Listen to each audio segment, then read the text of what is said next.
Okay, so I'm in my car, and there's my shed. That's Outlaw Hill right there. That's where a couple of lunatics live up there.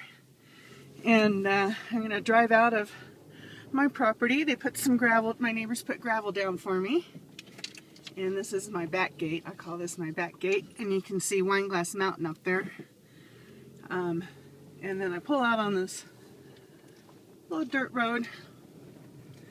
And I start my commute. There's my house right next to the road and my deck. And then that house is in the distance. That one is uninhabited. It was owned by the drug dealer that owned my little cabin, and he foreclosed on both of them. And I think there's a problem with that other house. So I turn here. So now we're on Wineglass Loop north. So there's that house that nobody lives in, which is fine with me. So I'm going to try to stay on the road and keep this camera steady. Speed limit around here is about 25 miles per hour, but nobody enforces it because this is all private road. In the distance you can see the eastern slope of the Gallatin Mountains. We haven't had much snow lately. There's a pile of pine logs. Somebody's going to build a house up here someday. They were drilling for water the other day. It looked like they got it, or at least they got mud anyway. I saw mud coming out. So, yeah, this is the road. This is my ride, and we go for 3.5 miles along here.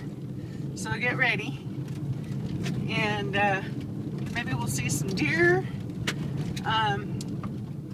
The elk are a little bit higher because they stay up high when it's this warm. It's only when the snow breaks out. Let's see, let's look over that way.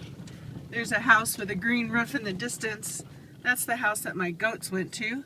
And then if we look over that way, there's a little shack. That's where Guy has his shop. We won't see him today because it's about 11 o'clock and he's either working or I think he works. I need to quit thinking about him. So anyway, and then I like this part. Look, hey, where are we going? Where are we going? We're going to go over a cliff. Oh, there's mountains. Oh. And then, so I don't know who lives in this little house. Everybody keeps, kind of like Seattle, they keep to themselves. And then this is the best part. Oh my gosh, you come around the corner and there's the crazy mountains. I love this spot right here. This guy built a wall around his house this last summer. I guess he doesn't like people looking at him. I suppose he feels like he's in a fishbowl in that place. So he's blocked himself in. And then we go on. And those crazy mountains are absolutely gorgeous. Wait till we see the Absarokas. They'll be coming up on the left. And we just go downhill. See, I'm up on a mountain and we just whale it all the way down the mountain here. And see, this guy has some horses. There's some that are out. 2 are laying down, 2 are standing up. He's got some donkeys.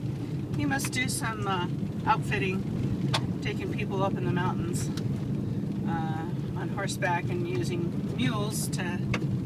Okay, so there's the start. There's a very northern tip of the Absaroka Mountains.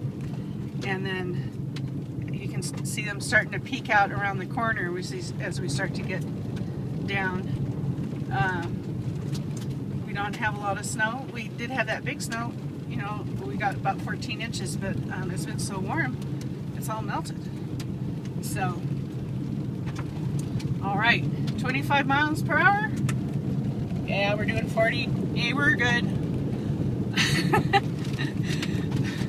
So, anyway, let's see. Go around this corner. This is a dangerous corner because everybody speeds in it. This looks good. This little house coming up on the left has been for sale ever since the summer of 2011, and it's still for sale. And it's the tiniest little thing I've ever seen. I don't see how anybody can stand to live there, but I've seen a woman Oh, she's out there. Oops. Hello. She doesn't wave. Usually people wave. That was some young chick that didn't know the formalities of driving this road. We all wave at each other. Because if somebody's up here on this road, they're up here for a reason.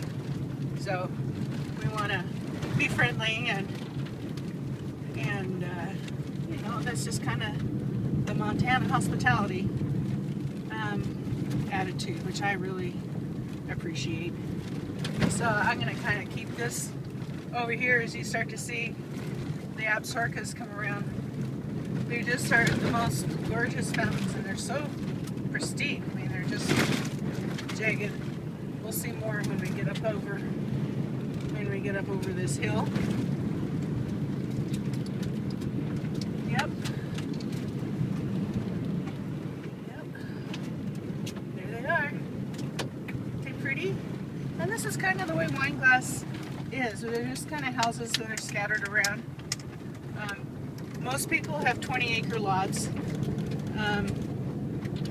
but mine, you know, got subdivided into a family, and then somebody bought it. The drug dealer bought it, and then so it stayed subdivided. So mine's a 8-acre lot, and the other part of it is a 12-acre lot. Oh, the crazies are so pretty. They just stick right up. Those are Aunt Dolly's mountains, you know, because that's where she, at the bottom, at the very left side of that's where Dot Ranch was. Okay, so we come down, and you can kind of, hopefully the sun isn't causing too much of a problem, but there's the valley.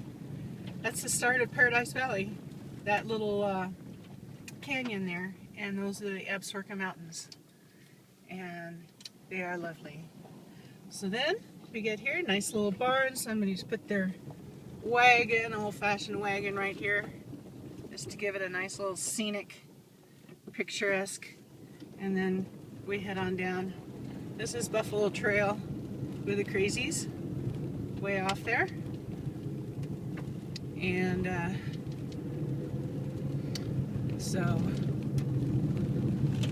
and then those trucks that you see, some cars going by, like that big truck, that's I-90. So I'm real close to I-90. And if the wind is right, I can hear it, but more often I hear the train. There's somebody waved. Isn't that nice? I love that. And we're going to go down. We're getting down into Livingston. And almost getting to, look how nicely they keep this graded. I mean, the residents here, they volunteer, and they get out their machines and they put on their man hat and, you know, grade this to make it look really nice. And then come all the way down here, and kaboom, we're on pavement. And there's my mailbox. Look at all these mailboxes. That shows how many people live up here. It's interesting. You know, you just don't know that many people live up here. And then we're gonna go. There's somebody coming out of the trailer court. He's picking his nose. All right. So I think I'll just keep this going until I get to the stop sign, because this is my commute. This is a nice little road with little farms on it, and it's paved, which is nice. And we are now kind of in the flatland, you know, the flat part of Livingston. We're still in the western side. There's a stop sign here. The guy told me that to always stop. There's sometimes a cop hangs out there and gives tickets for California stops. Isn't that ridiculous, out in the middle of nowhere? I like this pasture. There's a bunch of sheep. Yep. They're all fuzzy. And then we go through here. And gets a little narrow. Another stop sign. This tree right here, boy, it's been beat up from cars hitting it, because it's kind of a narrow little turn, and it's a narrow little road. And so we keep going, up ahead, you can probably see 2 red lights. That's Highway 89. That goes to, if I turn left, or excuse me, if I turn right, I would go right into Yellowstone. And when I get up there, I'm going to turn left and get up on I-90.